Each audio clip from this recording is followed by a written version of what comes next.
A couple months ago, Mike and I went out to the range and I got to shoot his Glock 45. I have a G45 myself. And I liked the way his shot so much that I needed to get an optic on it. I liked his optic.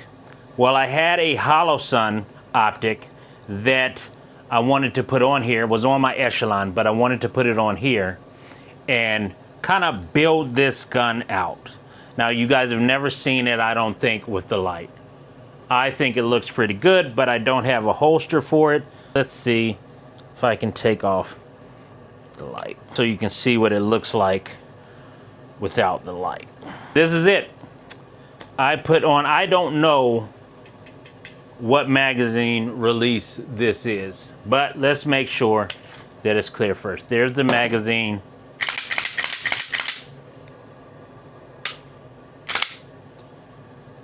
But this is a Holosun EPS dot that is on here with a Athena precision plate, and they were really nice. My first plate, either it came and someone took it or it just never came.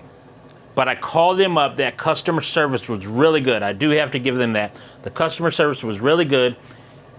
They didn't charge me anything. I explained the situation. They just, no questions asked, they just sent me another plate back out. It was fairly easy to put on. I did have to wait a few more days because they said you couldn't use red or blue Loctite. You had to use purple 222 Loctite, and it was about $6, and I got a big bottle of it, so I can continue to use that over and over. Besides the optic, I also put on a Tyrant CNC trigger and a Tyrant CNC slide stop. And this gun is done pretty much. Let's talk about the mounting of this EPS carry. The Athena plate came with everything that I needed for the Glock 45 to get this mounted. There's not really any big gaps in between the plate and the optic. What I mean by in between is these sides. There's no real gap, and it's on here. I think I just, what did I do to my dot? I think I just lowered the, yeah, I lowered the brightness on the dot. I got a green dot, and I'm not sure if I really like the green. I see more starbursts with the green than I do with the red. The laser that I use to get these sighted in is this MCO2, and it is a green laser. So with red dots, that works perfect. With green dots, not so much. I haven't taken this to the range yet, but I've been shooting the irons on this for approximately a year, maybe a year and a half. I've had this one about a year to a year and a half. The green is great as far as brightness is concerned. I've only shot with it a few times, but I have to get used to it. I'm really good with the irons, but not so much with the dot. I'm going to get acclimated to the dot, then take some classes and progress from there. That's the way this is supposed to go. Now money goes back into training. But this is a great little optic. The screws came for the mounting plate and they came for the top. Now what I did do was I went to Walmart. I grabbed a orange pin. I don't know if you can see that, but I grabbed a orange paint marker, and where that screw meets and the plate, if you can see on here, I just did a little mark, a little tick mark. Believe this optic was 17 to 18 pounds of torque, which I used the fat wrench on, and a T10 hex bit.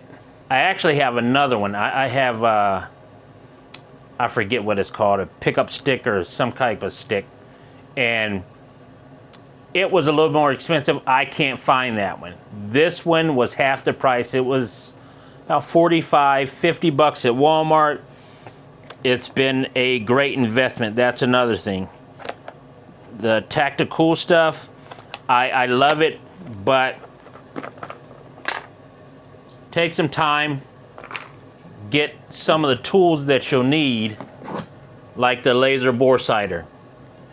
Don't pay anybody at a range or at a gun shop to sight in your optic. You can do that yourself with a couple screws in about 15 minutes, and they're gonna charge you, I think Advances where I go, we're gonna use water bottles. I think it was 50 to 60 water bottles for them just to sight in your optic, and that's being lazy. They're just taking money from you.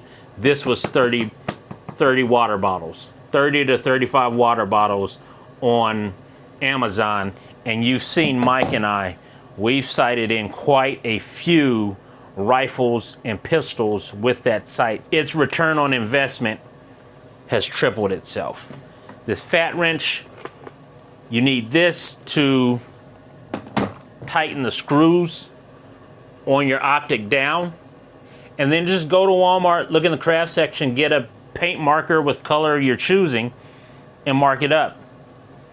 It's just that simple. Some stuff is not that hard. Some stuff we're just being lazy, and I get it.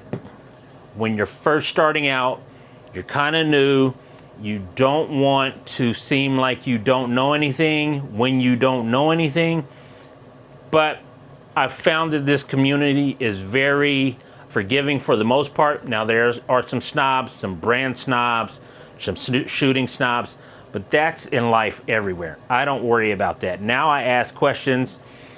I'll look dumb, but I want to get that information, and then I have that information, and I keep going from there. Keep getting that knowledge up there.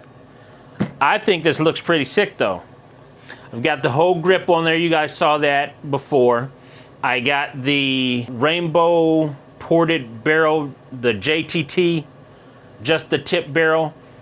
Now let's talk about one of the better additions that I did that was really easy to install, was this Tyrant CNC trigger. I got the gray, this is like a gray silver. I like it, it looks very sleek, pretty elegant, goes with the overall theme, a little black, gray, silver. I don't think you can go wrong with that. The Tyrant CNC trigger is a little wider. It's a little wider, and this cost me, this was one of the more expensive items. I think it was between 85 to, I think 115 water bottles is what I think, but it is one of the better upgrades. And I researched all the triggers before I got this one. And this one was an underdog. They're starting to come up. A lot of people are putting them in there. I didn't want to spend the money on a Johnny Glock trigger. I wanted something that was a little bit wider, a little bit flat. This one is considered a hybrid. And let's see what that trigger pull is. It's about 4 pounds, so you're within that 4.5 pound trigger pull range.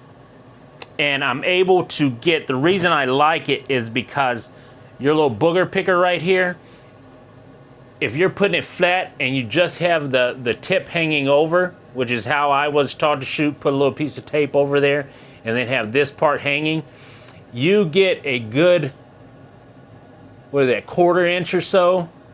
You get a good 1/4 inch on this trigger, and you're only using that index finger then to shoot. Now let's see what that reset is. There's the reset. So pull, squeeze, about 4 pounds, bang. There's your reset. Fantastic trigger. Now, anytime that I put anything new on the gun, whether it be a slide stop, whether it be the magazine release, barrel, this optic, I have to go relearn that gun all over again because I've changed something. And so I go through the steps that I was taught in a few of these classes, starting with 1 round, then going 2 rounds, then moving my way up, couple round bursts. After 5 or 6 range sessions and repeated dry fire practice, I find that I start to break in, but it does take a little time to relearn what to do with that pistol. Now, some people, they have beginner's luck, and I have it too. I go out there, I feel it, it feels really good, but over time, everything breaks in, and I can really tell the difference on these small upgrades that I did. This is another build that is complete. It's done. I don't have to put any more internals in it. I don't have to polish anything. I'm not putting anything extra in it. No slide cuts. I may even put the original barrel back in. But, hey baby. But for the money, it may be ugly to you, but this is another one of those workhorses. I carry this every day. This is one that I can trust with my life, and the money that I've put in it, I wouldn't be afraid to lose it. I have a few guns that are just safe queens. They are just range toys. They are not meant to be carried.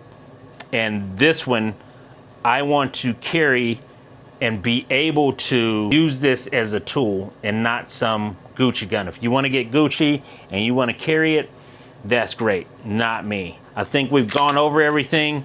This is the build that I've done recently, and I did the Hellcat Pro. I think that was the last video. If you haven't seen that, go back and watch it.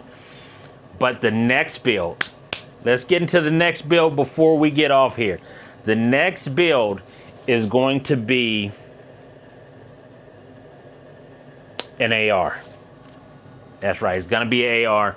I've got shotguns. I have a pistol AR, but I wanted a 16-inch rifle to go with that M&P 1522 that I have, that I train with. I think you guys have seen it. But I want to start getting proficient in rifles. I think that that's important. Start off with pistol, because 90% of the time, you're going to have a pistol on you. Even if war starts here and other things, I'm in an urban environment. If you're out somewhere in the country, I think you should have a rifle or a shotgun. But with the kind of training and the environment that I am in right now, if something happened, it's going to be a pistol. I think they call them 68%ers, because most people are going to carry something that they concealed. I don't think it's going to be people popping off and just walking around with ARs and things. I've done enough research to I've picked the one that I want to get, and it is a bare bones, no frills attached. It's like a blank canvas, and I can just build what I want to with this at the price point that I want to build it up. This is my little poverty pony. The next video I'll be in, and the build is called The Man from Snowy River. It's called the Snowy River build, and the rifle's name will be Denny. So look out for that video in another few days with Denny, the poverty pony. I'm gonna show you the gun, go over the specs and the company that I chose, and then we will start doing a video of me building that. I should have done a video of this from bare bones up till when it was finished, and I didn't. But these are my two babies, Hellcat Pro and the Glock. I carry these all the time, and I always have one in my pocket too. If you don't see me with these, know that I have one in my pocket at all times. So with that, until next time, and you know, there will be a next time, I'm out.